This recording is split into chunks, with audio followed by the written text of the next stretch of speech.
is 4 p.m. and welcome to News on Canal Do English. I am Elie Smith. The headlines. The ambassador of Central African Republic in Cameroon visits refugee camps in the east to meet with his compatriots displaced because of the war in VAR. Another market in flames in West Cameroon. This time around, it is the Kumbo Junction market. This brings the number of burned down markets in the region since the uprising began to 4. The government delegate to the Douala Greater City Council, Dr Fritz Ntone Ntone, visits several construction sites in the city today. Those were the headlines.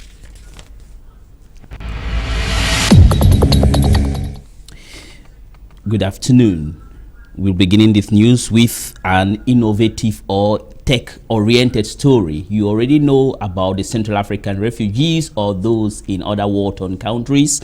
But in Cameroon, there is a strange group of refugees that have been created because of what? The 82 days of internet shutdown in West Cameroon. And our reporter, Regina Fongia, took interest in them and brought back this report.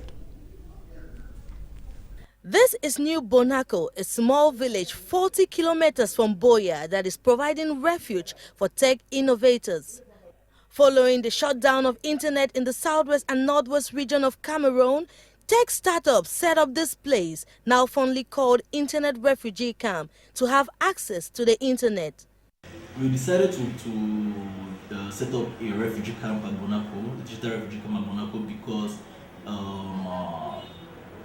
moving to Douala to work, where I'm facing Douala, moving to Douala to work was very time consuming. Even though helpful, the new Bonako camp has come with a lot of challenges, including frequent power cut, poor signals, and insecurity. Tech entrepreneurs say the internet is indispensable for their work. Startups are basically internet businesses that run on the internet. Facebook, Twitter, Yahoo, these are all internet businesses.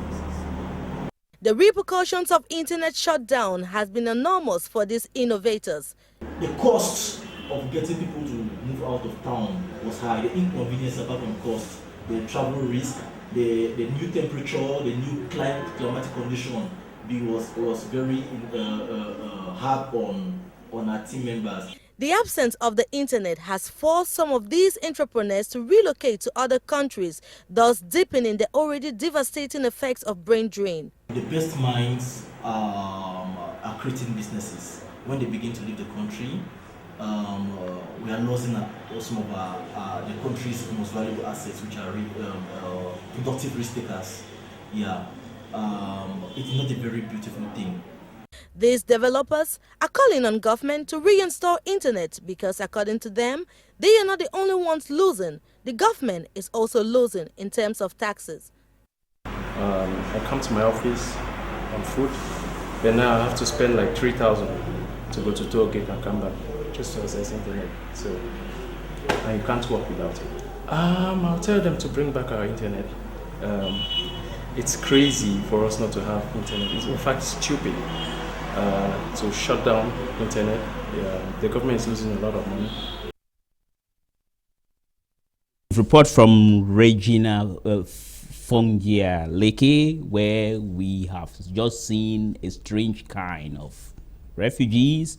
From the latest that we have there is that even there at New Bonako, one of the providers, which was NTN, which used to supply them internet, it is also reported that it has also been completely shut down. They have to travel all over to Douala. From that, research and innovation through. Another one is this on agriculture, where researchers are required to develop seeds and plants that is corresponding to the demands of farmers. Anyway, that is what Beatrice Ngamo tells us it's going on currently in Yaoundé, where we have a 3-day ceremony or seminar taking place in the nation's capital. Beatrice Ngamo. Improved seeds and plants are varieties developed by research to meet certain objectives. It can be to increase production, fight resistance to diseases for post-harvest use, this in respect to the needs of users, farmers. And when we say improve varieties, we mean that the variety is more productive if compared to the local varieties. And this is why IRAD for the past years have increased the quantity of improved seeds they put at the disposal of the users. But what is disturbing is that most often these seeds and plants do not get to the farmers. Together with the other stakeholders in the seed value chain, organize a meeting where we can bridge that gap so that this material gets to the users. Because we know that the base of every production system is good quality seeds.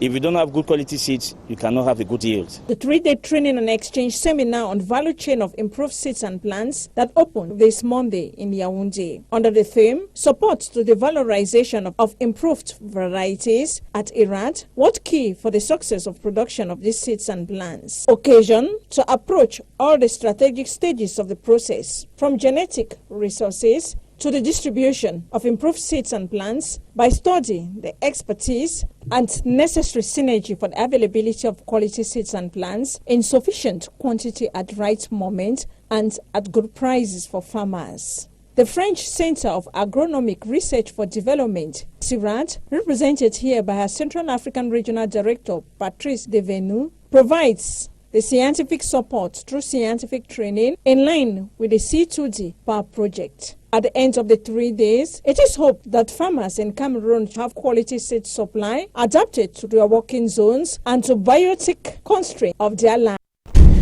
Meanwhile, the government delegate to the Douala City Council, Dr Fritz Ntone Ntone, has been visiting some ongoing construction work within the city of Douala. For more, Lorient Gameni. The government delegate to the Douala City Council has visited some ongoing construction work in the city of Douala. Accompanied by urban development experts of the Douala City Council, Dr Fritz Ntone Ntone made stopovers at Peka 14, Lokpom, Sawal Cultural House, and construction done by military engineering. The government delegate used the opportunity to announce the construction of a broad way through Ndokoti. Development is not only meant for urban areas, but for rural areas too. It is for this reason that we have a huge program which constitutes for the development of new urban pools. We have several projects which will contribute for the development of the city of Douala, especially the broad road through Ndokoti, which we are going to construct. This will facilitate circulation in this part of the city, especially for those going to the new university site at Peka 17. According to area residents of Peka 14, the construction of a broad way will fight against traffic hold-up. There were a few months back, circulating here was very difficult, especially during the rainy season and in the morning while going to work. But thanks to the construction of this road, things will be made easier for us living here. At the end of the visit, the people of Douala 5 offered a prize to the government delegate, while a homage was paid to the late second assistant of the mayor of Douala 1, Ebenezer Ebe Dipoko. Meanwhile, still concerning or regarding the major construction works in the city, the governor of the littoral region was around today, where we have the construction of the second bridge over the river Vuri, and the governor complained about the in-season traffic jam and also recommended to the construction company, the French, to hasten work and also to work day and night and also during weekends. In the following except the governor of the littoral region, Samuel Dieudonné Diboa, says there are many complaints in the city currently about traffic jam, and hence he has decided or encouraged the construction companies to hasten work on this side. Let's listen to the excerpt of Samuel Ntone Ntone. I would say that the city of Douala is the one who has one of major projects of the head of state. The building of this bridge over the river Vuri, and the level of the works in this bridge is a very good one. But we came today seeing that there's a lot of jam in this bridge. People cannot cross the bridge without wasting, let's say, about 2 or 3 hours. So we came to see how to solve this problem and to ask people to be disciplined. The company that is constructing the bridge gave us the reason why some difficulties are there, but they are going to improve and to take some decisions so that they can well do their work. But the other one that are also around this bridge that have the activities have also to give the help to maintain the road, because the road is bad at that level, and we don't want to name them. They know where they are, but they have to give also a contribution to make this road to be well done. And we have taken decisions also to discipline people and to ask also people to be disciplined themselves. And the work is going well. And if everybody is disciplined, we can think that the work will go till the end. We are waiting for the end of the railway in this bridge by the end of the month of July, and the one of the bridge where the vehicles are going to pass around the month of October. And we can say that these huge projects of the head of state is in a good way. Thank you so much. After the interview that our correspondent there, Ndi Morin, had with the governor of the Littoral Region, Samuel Ntone, she also caught up with one of the engineers who began by telling her the intricacies with the construction of the second bridge over the River Vuri. So first of all, it's a job site, so it's under construction. So obviously the existing traffic problems are just getting a little bit worse because of the working conditions, and it's just a fact. So what we're doing in order to improve that is we have built this temporary access that you have seen with the cameras that goes to the existing bridge, which is independent access.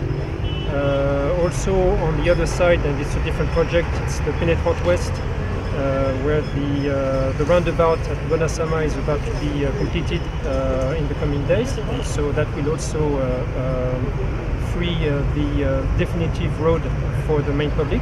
So that will enhance the traffic conditions.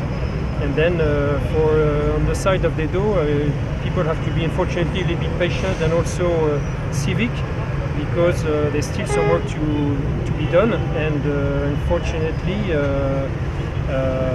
the traffic is very tense, and so it's a matter of everyone respecting the traffic conditions and being civic, I think. Now I want to know the work you're doing right now. Now we are on top of an embankment, which is a surcharge because there are some soil conditions here, but this is part of the elevated roundabout of SCDP, where there will be 2 levels instead of one level that we have at the moment. There will be 2 levels for the main way coming from the west going to Dokoti. As you may all know, Maurice Kamto held a press conference last week in Yaoundé.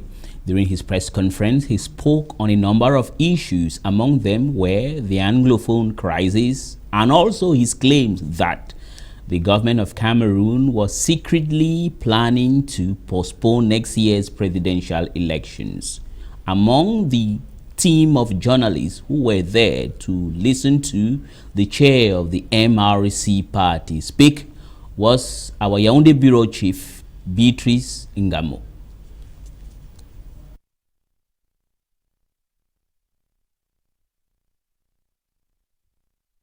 For 2018 in Cameroon, senatorial in April, legislative and municipal in September, and presidential in October. The electoral calendar the government have in hand, according to MRC Chairman Maurice Kamto. Maurice Kamto is against any drifting of the electoral calendar, and the Yaoundé regime, he says, will justify this with budgetary constraints related to the war against Boko Haram and the Anglophone crisis. What the party is saying is a political coup d'etat, and they are not okay with this.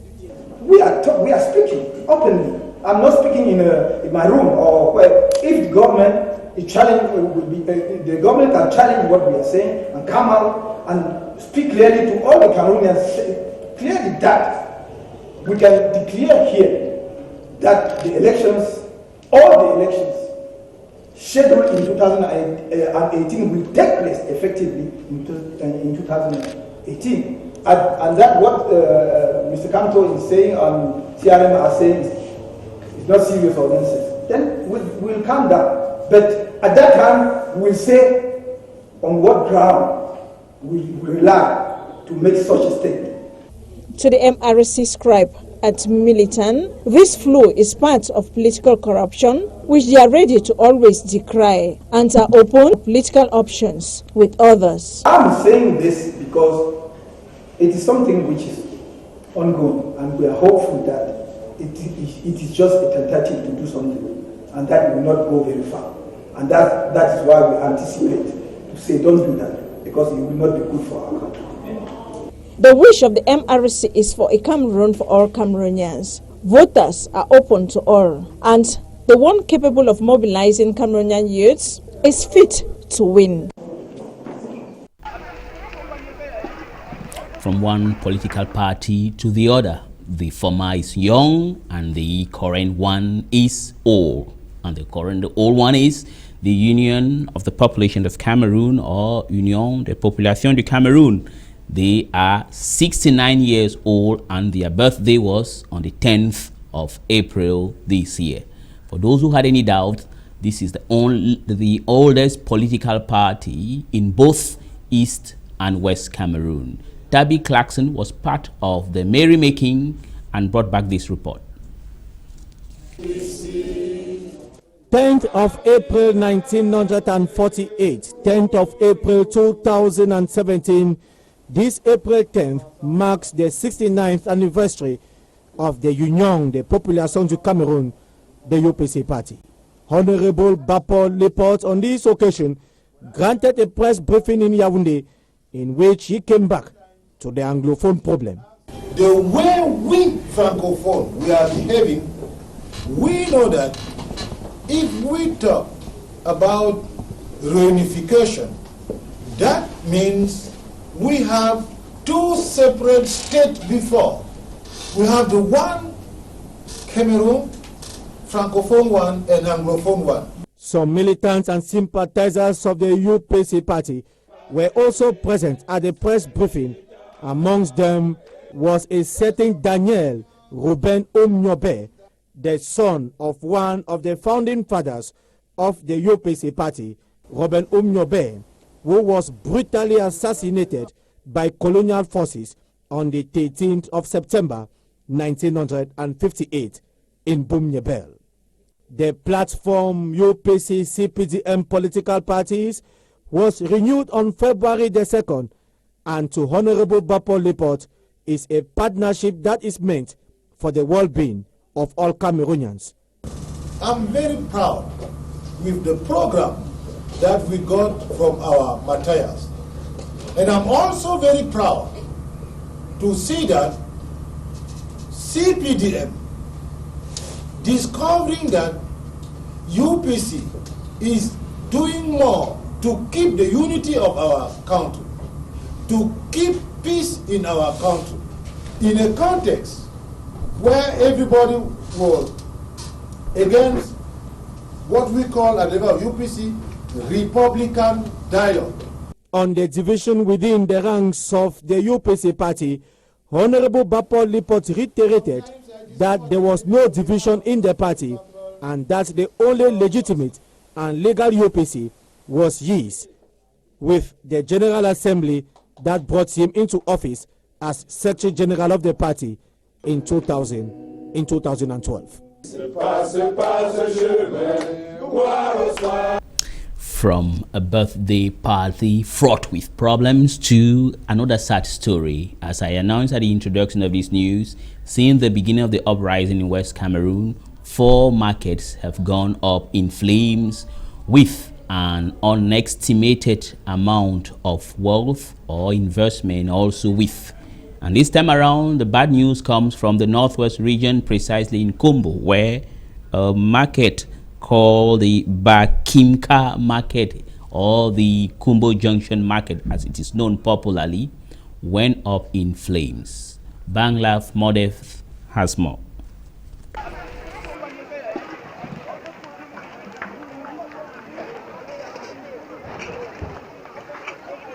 Close to 100 shops have been consumed by fire in the Bamkikai market in Kumbu, Bui division in the northwest region.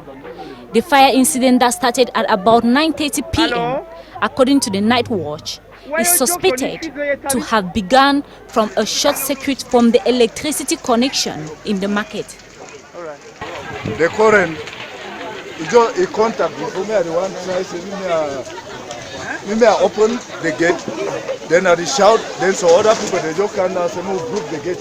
They just broke the gate, they will broke that gate.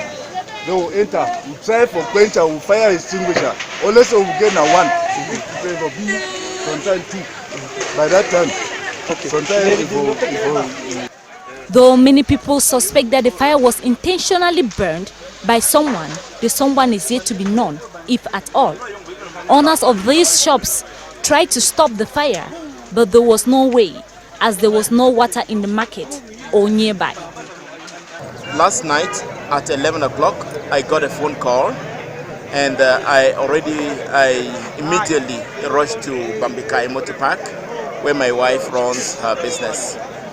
By the time I arrived there with my wife, the whole place was all on fire, and her shop was consumed already. There was nothing we could do. We couldn't even get in there.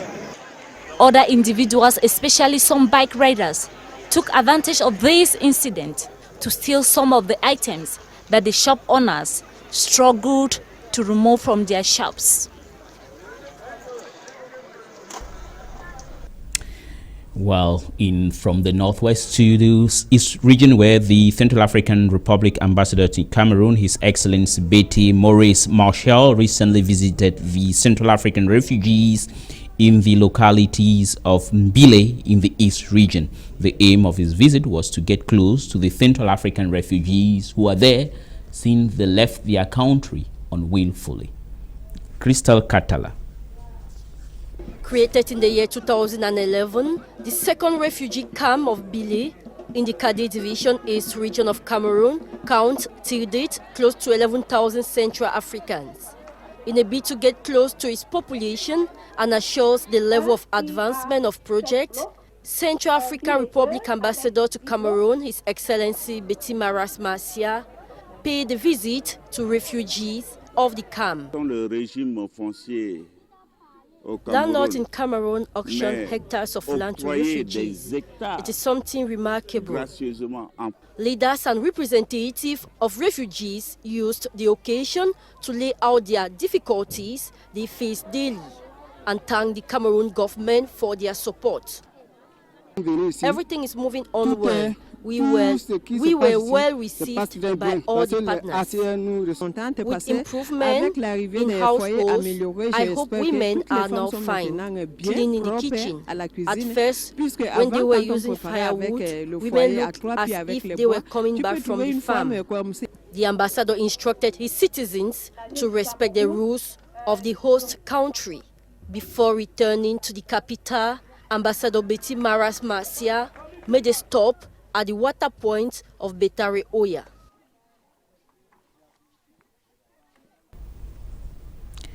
The city of Limbe is currently attracting thousands of visitors following the launch of the 2017 Limbe Annual Arts and Cultural Festival, otherwise known as Festac. Reporter Regina Fondia-Leke has more from Victoria.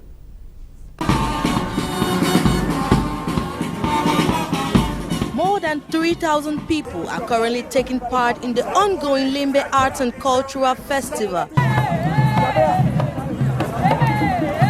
popularly known as Festac.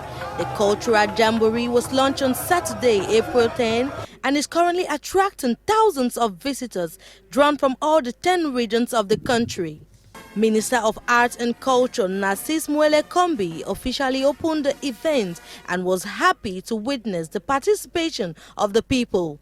Ladies and gentlemen, it is a great honor and pleasure for me to be here to preside at this 4th edition of the now famous Limbe Festival of Art. Cultural groups from all over Cameroon can be seen displaying different aspects of their cultural heritage to the delight of the visitors. The government delegate to the Limbe City Council, Andrew Motanga, congratulated the public for not letting the current Anglophone crisis stop them from showing up en masse for the event. With overwhelming joy, this afternoon, as I see you in your thousands, forgo every other thing and above all, defeat cynicism, threats and fear in order to be personally present at this our celebration of cultural diversity and integration.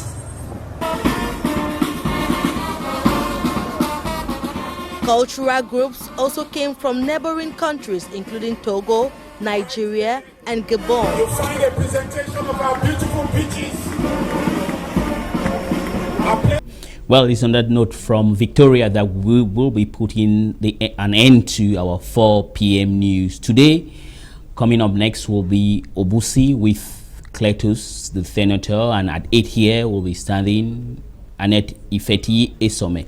Well, today you have to understand there is greater pleasure in giving than in receiving. Tomorrow is another day, God willing.